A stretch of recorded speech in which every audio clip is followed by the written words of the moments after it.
যা 26,000 ছিল সব রাস্তায় বসে গেছে। তুমি তো বলেছিলে মাদ্রাসা 10,000 করে দেবো, কটা দিয়েছে?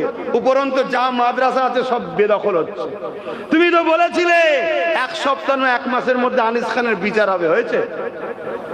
একটা কথা তুমি সত্য প্রমাণ করতে পেরেছো? তা তোমার মতো এই মিথ্যুক কাজ্জাবকে দ্বিতীয়বার ভরসা করি কি করে? হ্যাঁ, কিছু মুনাফেক এখনো বলতে পারে যে দিদি দিল্লি যেতে বলেছো তো কি হয়েছে, এরপরও দিদিকেই থাকবো। ও তো মুনাফেক, ও সেজে আছে মুসলমান, ওর পার্টসটা কোনো বেঈমানের। শুনছেন না শোনেননি? সেজে আছে মুসলমান, হয়তো আমার খ্যাতে হয়ে গেছে, কিন্তু চাষ অন্যজন করে দিয়ে চলে গেছে। যা বুঝার বুঝে লাও, গুড়াই গন্ডগোল। কেন কোন ইমানদার মসজিদ মাদ্রাসার দুশ্মনকে সাপোর্ট করতে পারে না।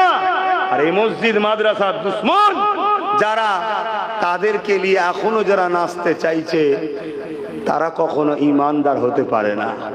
হ্যাঁ, ভালোবেসে বলো, ঝগড়া করতে বলছি না, ভালোবেসে বলো। যদি সত্যি দরদি হয়, মুনাফেক চিনার সময় এসছে, তোমাদের সাথ দেবে। আর না হয় বলবে এরা দুধেল গায়ে, এরা কি বোঝে। আবার ঈদগায় দাঁড়িয়ে বলবো পুরো ভারতের মুসলমানকে আমি দেখে দেবো, বলেছিল না? মানে ঝোঁকে পড়ে গেছে এত সব মুসলমান, মাথায় টুপি, সেমুই খাবে একটু পরে। ও জানছে এখানে যা বলবো ও এ মাথা মুটারা সব শুনে নেবে। ও বাংলার কথা বলে না, বলছে পুরো ভারতের মুসলমান বিপদে পড়ে গেলে আমি আছি। বলেছ না? বলে আমি ভুল বলছি? ক্যাসেট খোলো না। আচ্ছা, আমি আর একটা কথা জিজ্ঞেস করছি।